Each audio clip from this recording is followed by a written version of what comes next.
Zjarri në Krujë vijon të përhapet me shpejtësi, ndërsa situata në terren mbetet problematike. Për shkak të avancimit të flakëve, ka nisur evakuimi i banorëve në lagjin Abaze si mas paraprake për garantimin e sigurisë së tyre. Ndërkohë është rikthyer operacioni ajror me helikopter, të cilën ndihmuan nga ajri për të ndihmuar në izolimin e vatrave dhe shuarjen e flakëve. Forcat zjarfikëse dhe ekipet në terren po vijojnë përpjekjet për të vënë në kontroll situatën. Kryetari i PD-s së Krujës, Aulon Kalaja, shkruan se policia po nxjerr banorët nga sepse ka një rrezik. Sipas Kalas, banorët janë zhvendosur në rrugë dhe po ndjekin situatën nga afër. Frika kryesore është përparimi i flakëve drejt banesave.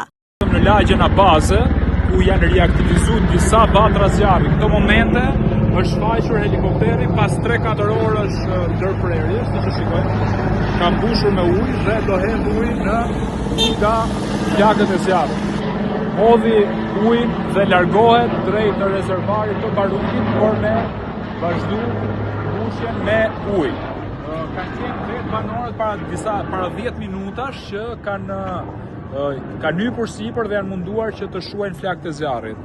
Ndërkohë kemi të bëjmë me një lajm fundit, policia, siç e shikoni, policia po nxjerr banorët nga shtëpitë dhe kanë nxjerrë urdhër evakuimi për banesat që janë pikërisht fokusuara këtu në këtë pjesë. Pra, banesat të cilat janë në pjesën e majt dhe janë afër malit, në lagjen Abaze, po nxirren nga shtëpitë banorët dhe për të drejtuar në Gjithashtu lagja Boje në Krujë vijon të përballet me flakët, ndërsa disa vatra zjarri mbeten aktive. Situata paraqitet e vështirë dhe për shkak të erës, e cila favorizon përhapjen e flakëve. Sipas kryetarit të PD-s në Krujë, Aulon Kalaja, në lagjen Boje janë të paktën 5 vatra zjarri aktive, ndërsa pranë tyre ndodhen dhe disa banesa. Kalaja ka publikuar pamje nga lagja Berbere për nga ku dallohet situata në zonën e Bojes. Ai thotë se zjarri vijon prej 2 deri në 3 ditësh, si gjatë ditës ashtu dhe gjatë natës. Sipas tij, beteja me zjarret në Krujë vijon që prej ditës së shtunë në 8 gusht, ndërsa dhe këtë të mërkur situata mbetet problematike.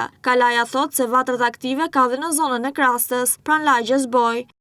Pas shpinës time janë minimalisht 5 vatra zjarri dhe në këto vatra zjarri rreth e qark janë disa banesa. Ka qenë kërkesa persistente e qytetarëve të Krujës dhe banorëve të kësaj zone për të treguar nga afër se çfarë po ndodh pikërisht në këtë zonë. Ka 2 deri në 3 ditë që zjarri në këtë zonë po vazhdon ditën dhe natën dhe në këto momente po vazhdon akoma me intensitet lartë për shkak edhe të erës që ju po shikoni që po fryt dhe e favorizon që flakët e zjarrit të vazhdojnë dhe në zona të tjera.